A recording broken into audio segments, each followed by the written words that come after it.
अखिलेश और शिवपाल की secret meeting के बाद समाजवादी पार्टी ने अपनी पूरी प्लानिंग बदल दी है। विधानसभा चुनावों से पहले पार्टी ऐसा स्ट्रेटेजिक चेंज करेगी, विरोधियों ने भी शायद कभी सोचा नहीं होगा। अखिलेश यादव की शपथ के बाद अब संभव है कि समाजवादी पार्टी के लोग मुख्यमंत्री को योगी जी नहीं बल्कि विष्ट साहब कहकर ही संबोधित करते हुए दिखाई दें। पिछले दिनों अखिलेश यादव ने सार्वजनिक सौगंध ली थी और कहा था कि वो मुख्यमंत्री को अब योगी कहकर संबोधित नहीं करेंगे, जिसके बाद से वो लगातार अपने बयानों में उन्हें बिष्ट जी कहकर संबोधित कर रहे हैं। साथ ही पीडीए सिपाहियों के जरिए वो कई ओबीसी और दलित नेताओं के संपर्क में होने का दावा भी कर रहे हैं।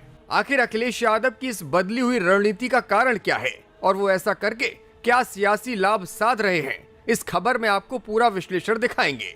इस कड़ी को समझने से पहले अखिलेश यादव के कुछ ताजा बयानों पर नजर डालिए। कल ही अखिलेश ने कहा कि जो मुख्यमंत्री विष्ट जी हैं, उनके अनरजिस्टर्ड संघी साथियों ने कभी वंदे मातरम नहीं गाया है। जो मुख्यमंत्री बिष्ट जी हैं, इनके संगी साथी अनरजिस्टर्ड संगी साथी, उन्होंने कभी वंदे मातरम नहीं गाया। आपको पता है? हाँ, इससे कह रहे हो जी, यहाँ से कह रहे हैं। ये जी इसलिए कह रहे हैं कि इनको पता है कि अनरजिस्टर्ड संगी साथियों ने वंदे मातरम कभी नहीं गाया, न आजादी से पहले गाया न आजादी के बाद गाया। तो इन्हें जाकर के अपने अनरजिस्टर्ड। अपनी प्रेस कॉन्फ्रेंस के दौरान भी अखिलेश कुछ इसी अंदाज में मुख्यमंत्री को संबोधित कर रहे थे।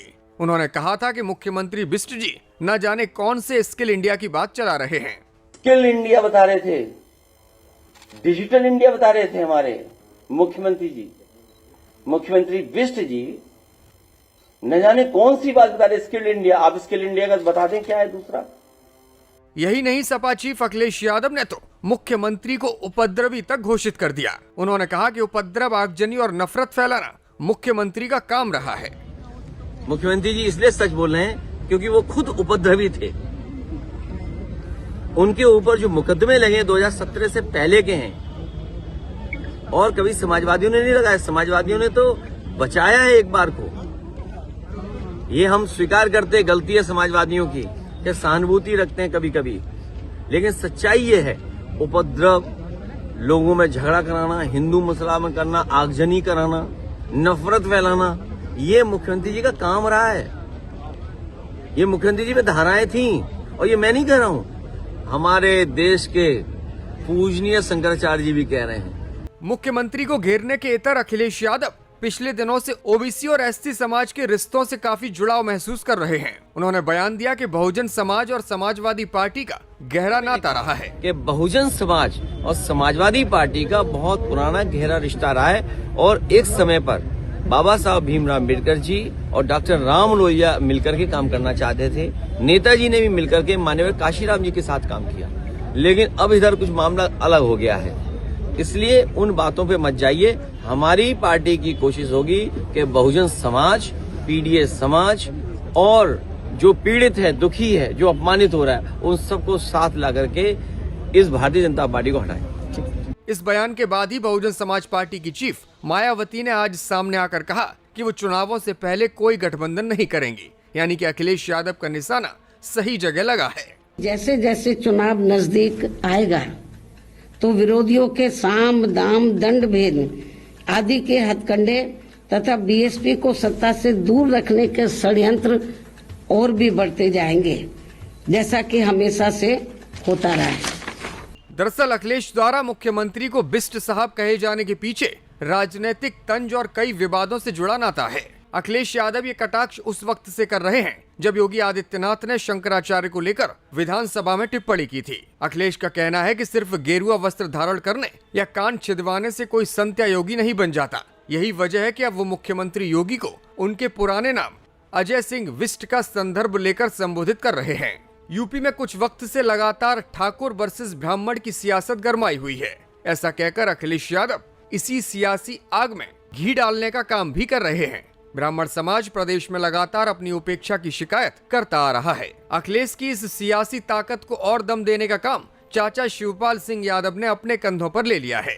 विधानसभा में आज वो न सिर्फ बिजली मंत्री से भिड़ गए, उन्हें झूठ बोलने वाला करार दिया, साथ ही साथ डिप्टी सीएम से इस्तीफा भी मांग लिया। इन्हें इतना मैं सुन रहा, शुरू से ही सुन रहा है बहुत असत्य बोलते हैं और बहुत ज़्यादा बोलते हैं। थोड़ा बहुत आप एडजस्ट कर लीजिए। तो जब असत्य बोल रहे हैं तो फिर बाढ़ कहाँ जाएगा?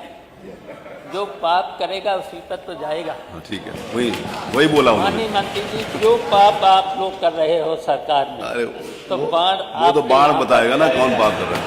आप पर ही लगेगा। डॉक्टर आगे हम लोगों पूछिए, ने पाप डॉक्टर आगे नहीं पूछा किया। आपका लास्ट प्रश्न। एक अनुपूरक डायरेक्ट लोगों ने पूछे। कोई चाचा पाप बैठिए, नहीं किया। चाचा नहीं, सॉरी, माननीय शिवपाल जी बैठिए, सॉरी। 9 साल में जो माननीय शिवपाल जी आपको दे दिया, प्लीज बैठिए, प्लीज बैठिए।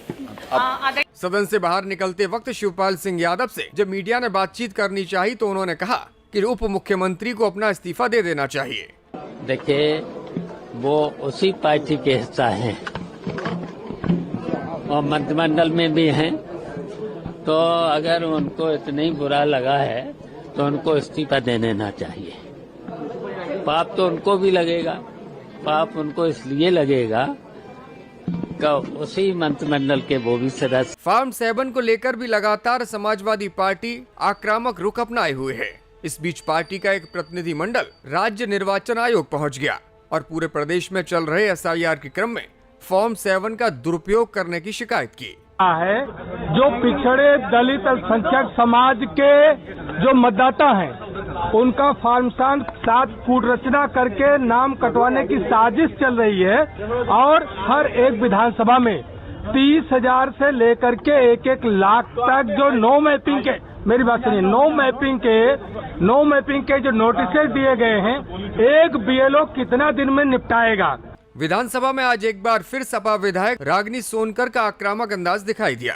गरीबों के मुद्दे को उठाते हुए रागिनी सोनकर ने सरकार पर कुछ इस अंदाज में निशाना साधा है। अध्यक्ष जी, ये अजीब सी विडंबना है जो जनता भी महसूस करती है कि मंत्री जी जब सदन में रहते हैं तो उनका चेहरा कुछ और रहता है, तब वो आम बबूल की बात करते हैं, पिछली सरकारों की बातों को गिनवाते हैं और आग बबूला हो जाते हैं, और वही जब मंत्री जी क्षेत्र में जाते हैं तो क्षेत्र में प्रभु श्री राम और सीता मैया की कहानी बताते हैं, जयंत की आंख कैसे निकाल ली ये बात कहकर अपने अधिकारियों को डराते हैं। तो मंत्री जी, वही अधिकारियों की नाकामी आप यहाँ सदन में क्यों नहीं गिनवाते हैं? अध्यक्ष जी, मेरा प्रश्न जो मंत्री जी से था बहुत ही सीधा प्रश्न था, क्योंकि अभी नेता सदन ने भी अभिभाषण जो है उसमें उल्लेख किया कि 6 करोड़ परिवारों को जो है हम गरीबी रेखा से ऊपर तो ले आए हैं लेकिन राशन जरूर देंगे। अगर आप उनको 400-500 रुपए के राशन पे निर्भर कर रहे हैं, क्योंकि आपको ऐसा महसूस होता है कि वो अपना राशन खरीदने में आज भी आपके 9 सालों की सरकार में सक्षम नहीं हो पाए हैं। अतुल प्रधान ने भी सिंचाई के मुद्दे पर दमदारी से अपनी बात आज विधानसभा में उठाई। नलकूप के लिए जो सिंचाई की व्यवस्था है मुफ्त की, तो वो पिछले 2 साल से मानव लागू है, लेकिन उसमें लगभग 5 लाख किसान ऐसे हैं अभी जिनको या तो बाहर कर दिया गया या इसमें शामिल नहीं हो पाए। मैं माननीय मंत्री जी से रिक्वेस्ट करूंगा कि उसके बारे में थोड़ी जानकारी हमें दे दें कि टोटल उपभोक्ता कितने हैं जो निजी नलकूप संचालक हैं और इस समय पर कितने लोगों को वहां पर सब्सिडी या मुफ्त में जो वहां पर लाइट देने का प्रावधान हो रहा है। एक माननीय मंत्री से मेरा सवाल यह है कि जो लाइनमैन हैं हमारे यहाँ, बड़ी संख्या में मान्यवर आउटसोर्सिंग के कर्मचारी आपके बिजली विभाग में हैं, उनकी इतनी बुरी व्यवस्था है, दुर्दशा इतनी ज्यादा उनकी हो चुकी है कि बहुत कम पैसों में रात और दिन मान्यवर वो काम करते हैं और फिर उसके बाद में कई लोगों की दुखद मौत हो जाती है। कोई महीना मान्यवर ऐसा नहीं बीतता किसी जिले में जहां पर 2-2, 4-4, 6-6 लोगों की जानें ना चली जाती हो। मैं माननीय मंत्री से पूछना चाहता हूं, क्या उनके लिए कोई सुविधा या उनको परमानेंट करने की कोई ऑनलाइन की व्यवस्था सरकार कर रही है?